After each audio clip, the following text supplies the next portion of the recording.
Nakikinig ako kanina ng podcast. Ang topic ay about sa pamilya na nag-aaway-away, halos magpatayan na daw about sa lupain, sa kayamanan, nag-aagawan sila.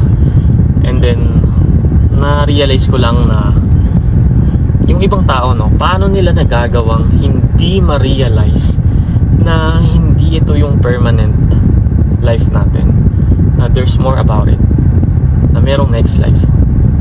Kasi dito dadating yung oras at panahon na mamamatay tayo. Pwedeng sa sakit, dahil sa katandaan, dahil sa aksidente, hindi natin alam. God knows. Itong thought ko na to actually kagabi pa, nung may napanood akong clip about Celine Dion. Kilala niyo yan si Celine Dion dahil grabe, sobrang ganda ng boses niya. Grabe yung talent na binigay ni Lord sa kanya. And yung fame niya, kapag pinanood mo yung mga video ng concert niya, nung prime niya, nung kabataan niya, diba? Grabe, milyon-milyon ang nanonood. Talaga naman, sobrang ganda ng boses kasi. At milyon-milyon din ang tumitingala sa kanya. Doon yung clip na napanood ko about sa kanya is binubuhat na siya. Parang paralyzed na siya. Hindi ko alam anong sitwasyon niya, hindi ko alam anong sakit niya. Baka sa katandaan na din. And then I realized na yung talent, yung kayamanan natin, yung fame, yung power na meron tayo, hindi yan permanent. Anytime, maaaring kunin yan ng Diyos. Pati yung buhay natin. At maraming tao ngayon ang hindi yan nare-realize. Especially sa mga taong sobrang yayaman na walang kinikilalang Diyos. I'm not saying na masama maging mayaman, pero if you think na dahil may malaki kang mansyon, bilyonaryo ka, marami kang business, ang dami mong magagandang sasakyan, sa tingin mo ay nasa iyo na lahat. You have everything na kasi nasa iyo na lahat ang pwedeng makuha dito sa mundong to, is you are deceiving yourself. Kasi yan, hindi yan permanent. Mawawala lahat yan. Dadating ang time na mamamatay ka. Sabihin na natin na sige, mapapamana mo yan sa mga next generation ng pamilya mo, but we will be judged individually. Tayong mga Kristiyano, alam natin yan. On the judgment day, hindi mo kasama ang pinsan mo, ang pamilya mo, ang tropa mo, ang kayamanan mo, hindi mo madadala yon. Haharap ka sa Diyos na ikaw lang mismo. Hindi mo pwedeng sabihin sa Diyos na Lord, sikat ako nung nabubuhay ako sa mundo.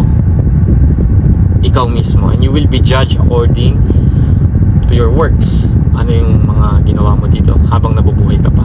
The Bible said after death comes judgment. So kapag namatay ka, yun na yun. Hindi ka na pwede mag-reincarnate para itama yung mga maling nagawa mo. Or for example, gusto mong mabuhay uli, tapos pag nabuhay ka, maniniwala ka na sa Diyos. That's not how it works. After death comes judgment. And we all know that because of the story of the rich man and Lazarus. Diba? Yung rich man napunta sa Hades, and si Lazarus kasama si Abraham sa Abraham's bosom. Itong rich man na to, sobrang nagsisi siya kasi hindi siya nakinig sa mga propeta na pinadala ng Diyos. Tapos nagmamakawa siya kay Abraham na sabihan mo yung mga kapatid ko na nabubuhay pa para hindi sila mapunta dito. And the reality is, maraming tao ang magiging ganun ang senaryo sa judgment day. The Bible said, broad is the way that leads to destruction. Malawak ang daan papuntang impyerno. Kasi dito sa mundong to, ang daming temptation. The pride of the life, lust of the flesh, money, and narrow is the way leading to eternal life. Makipot ang daan papunta sa walang hanggang buhay. Bakit sinabing narrow? Because that is only Jesus Christ. Jesus is the only way. And many people now is rejecting Jesus Christ. Because the God of this world, sino yun? Satan. Blinded their eyes, their mind, their heart to accept Jesus Christ as their Lord and Savior. Wala lang. I just wanna tell you, kung Christian ka man, nanonood ngayon, or isa kang unbeliever, atheist, di ka naniniwala sa Diyos, kung ano man ang sitwasyon nyo ngayon, kung ano man ang status nyo sa buhay nyo ngayon, hindi yan permanent. No? The Bible said, God is eternal. Siya ang permanente. He is the Alpha and the Omega, the beginning and the end. So, my question is, do you know God? Do you have an intimate relationship with Him? Or may relasyon ka sa pera mo, sa business mo, sa mansyon mo, sa kotse mo, which will pass away. Lahat yan papanaw. Kasama ka. But God is eternal. And the Bible said, God is impossible to lie. At yun yung promise na pinangahawakan naming mga Kristiyano.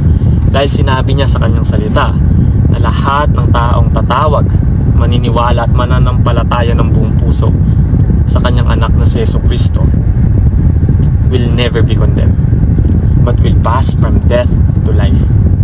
And He will give us a new glorified body. We will live with Him forever and ever.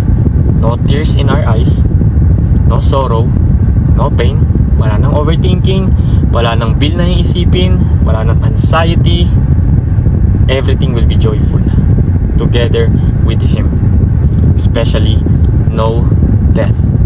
We will live with Him forever and ever. The good news is, He is waiting for you. He is waiting for you to accept Him as Lord and Savior, and He will give you abundant life, and He will give you eternal life.